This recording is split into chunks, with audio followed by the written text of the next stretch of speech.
વરિષ્ઠ અધિકારીઓની સૂચના અને માર્ગદર્શન હેઠળ ગાંધીધામમાં જુગારની પ્રવૃત્તિ સામે એ ડિવિઝન પોલીસે 2 સ્થળે દરોડા પાડી કુલ 19 શખ્સોને ઝડપી પાડ્યા છે. ગળપાદર જિલ્લા જેલ પાછળ કૈલાસનગર ઝૂંપડપટ્ટી નજીક ખુલ્લી જગ્યામાંથી 6 આરોપીઓ રમેશભાઈ દેવાભાઈ પરમાર, સુરેશભાઈ નરસિંહભાઈ કોલી, મનોજભાઈ મસરાજી ભીલ, ઈશ્વરભાઈ લક્ષ્મણભાઈ ઠાકોર, રાજુભાઈ મંગળાજી માજીરાણા અને જયદીપ રમેશભાઈ પરસોડા ઝડપાયા હતા. તેમની પાસેથી 11,210 રોકડા અને ગંજીપાના કબજે કરવામાં આવ્યા છે.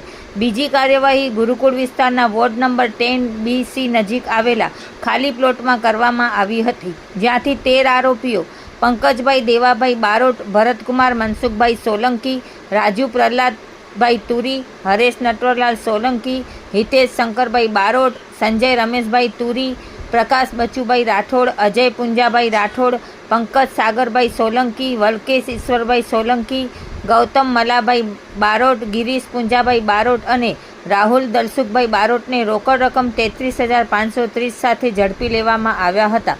આ કામગીરી એ ડિવિઝન પીઆઈ MJ રાઠોડ તથા પોલીસ સ્ટાફના માણસો દ્વારા કરવામાં આવેલ છે.